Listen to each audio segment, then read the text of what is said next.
Ecco, un congresso interessante dove le molte anime del Partito Socialista oggi si sono confrontate anche ad Agrigento in vista anche del prossimo impegno europeo. Ecco, quale sarà la vostra presenza all'interno di questo prossimo appuntamento elettorale?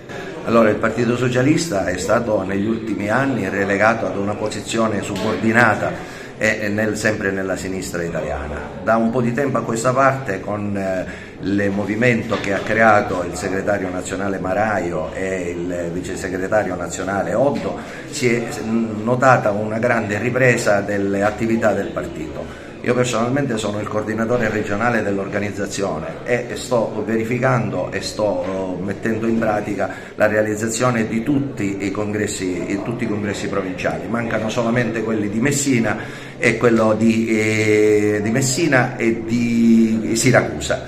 Diciamo c'è una grande ripresa nell'interesse del Partito Socialista, che parte innanzitutto dalla base dei vecchi compagni che non hanno mai dimenticato di essere socialisti. Ma notiamo che c'è anche un nuovo interesse anche da parte di giovani generazioni che cominciano chiaramente a vedere nei valori del socialismo la possibilità, diciamo, di avere un'ideologia e avere delle prospettive nuove. Per quanto riguarda la domanda che mi ha fatto, qual è la posizione del Partito Socialista, proprio in questo momento c'è una direzione nazionale del partito e si sta discutendo e molto probabilmente, non posso dirlo ufficialmente, però ufficiosamente, molto probabilmente si ufficializzerà la lista degli Stati Uniti d'Europa, unendoci con il partito di Italia Viva di Matteo Renzi, con Più Europa, con un partito VOT che è un partito europeo Quindi con questo cartello elettorale ci presentiamo ai cittadini.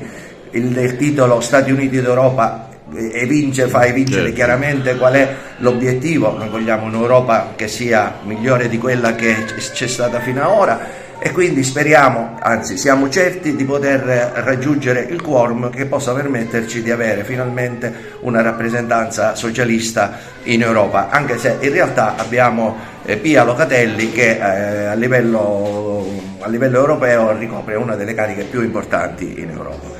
Giovanni Palillo, oggi è terminato questo congresso, un congresso sicuramente interessante e partecipato, che vede il rilancio del Partito Socialista anche in vista delle prossime elezioni europee.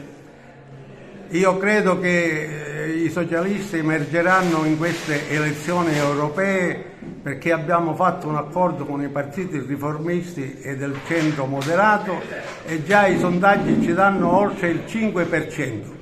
I vecchi socialisti sono tornati in questo congresso con le loro famiglie, con i loro amici, e credo che da oggi possa rinascere nuovamente una forte federazione socialista ad Agrigento. Ecco, c'è un dibattito ad Agrigento al momento sul capitale della cultura, sull'acqua, la posizione del Partito Socialista? Il Partito Socialista ha appoggiato Agrigento capitale della cultura, però invitiamo il sindaco e le organizzazioni a lavorare per dare un volto pulito e non rassegnato della città, perché questa Agrigento è il paesaggio più bello d'Europa e dobbiamo meritarci questo titolo, e quindi dobbiamo fare quelle infrastrutture di qui al 2025 per far venire il maggior numero di turisti italiani ed europei.